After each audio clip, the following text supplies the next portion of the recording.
Inside Germany, the people had been faced with difficult political choices. The communists had already tried and failed to wreck the government. Other parties suggested a variety of ways of dealing with Germany's problems.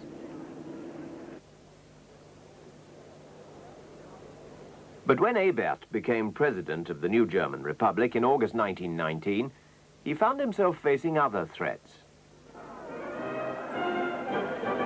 There were, for instance, the extreme nationalists who couldn't bring themselves to believe that the German army had lost the war and often greeted returning troops as heroes.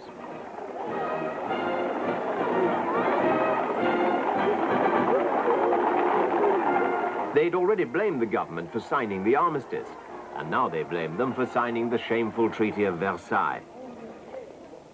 And then there were the Freikorps, or Free Corps, bands of ex-servicemen who'd tasted blood and power in their battles with the communists. In March 1920, these two forces combined to try and take over Berlin.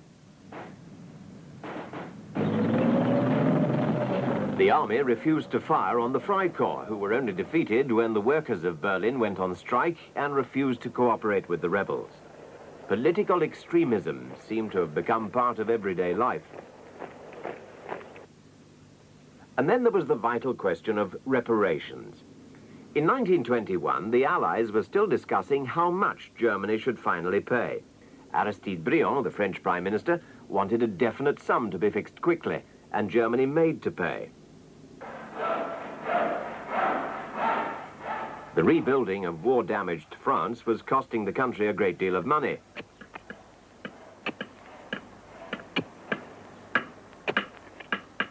Why should the French be taxed more heavily to pay for all this, when the money could be squeezed out of Germany?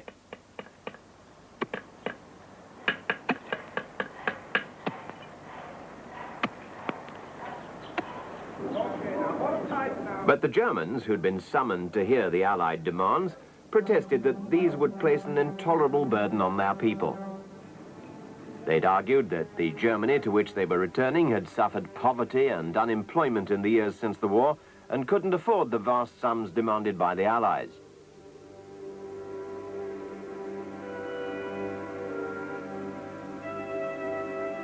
Germany was already in a bitter mood. Might not reparations only make things worse?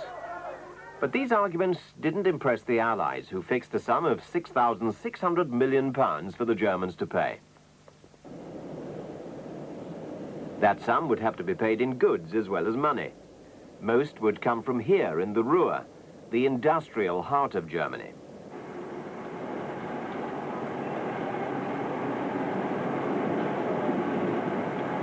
But at the end of 1922, the Germans fell behind with their payments, and Raymond Poincaré, the new French Prime Minister, decided to act. If Germany wouldn't pay in full and on the nail, then France would help herself.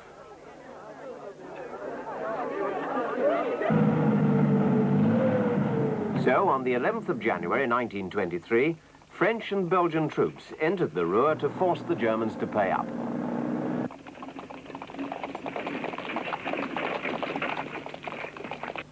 There was, of course, after Versailles, no German army big enough to stop them.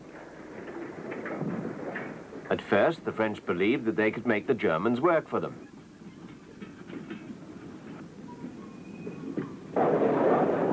But suddenly, German politicians and people were united in a common cause, hatred of the French, and huge protest meetings were held all over Germany. Workers in the Ruhr refused to cooperate with the enemy, and the German government supported the strikers. Germany's industrial heart stopped beating, and the goods trains, which should have been carrying German wealth to France, lay idle in the sidings. The French hit back by bringing in their own workers to get things moving again.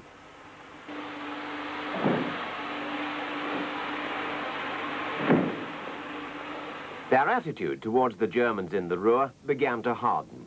They tried to cut the Ruhr off from the rest of the country. German visitors were searched as if they were entering a foreign land.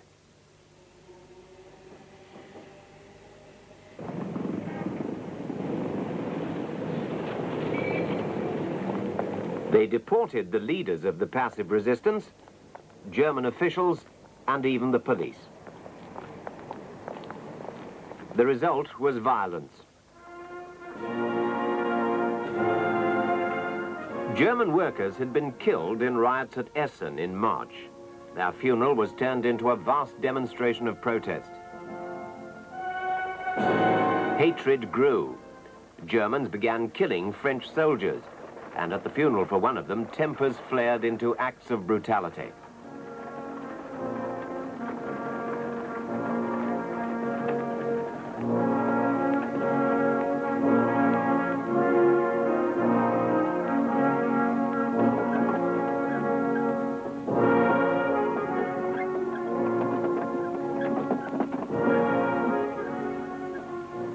(1923) was disastrous for Germany.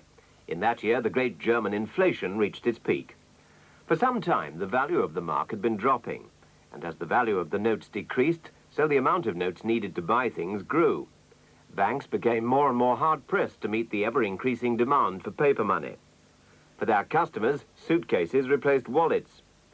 To meet this crisis and pay the strikers in the Ruhr, the government simply printed more money.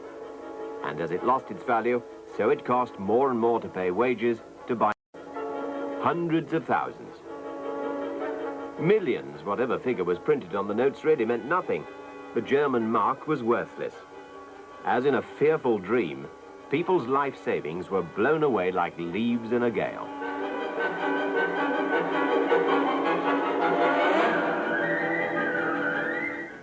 As Germany slid towards disaster, Gustav Stresemann was appointed Chancellor.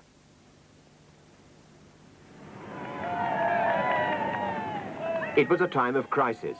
The loss of production in the Ruhr was making inflation even worse, and Stresemann realized that the only way to help the economy back to normal was to call off resistance there and get production going again.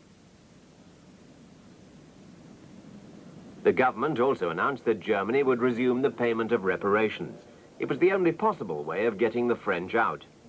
But to the nationalists, it looked like yet another pathetic surrender to Germany's enemies. General Ludendorff, who'd never accepted that Germany had been defeated, gave his support to Adolf Hitler, the leader of the new National Socialist Party. In Munich, the capital of Bavaria, they decided to try and overthrow the government. But Hitler's stormtroopers were not yet powerful enough and couldn't get the support of the army or the police. Their November uprising failed and merely ended in confusion and 14 deaths. Ludendorff and Hitler were put on trial for treason. Ludendorff was let off. Hitler was sent to prison, where he brooded on his failure for a few months in rather comfortable surroundings.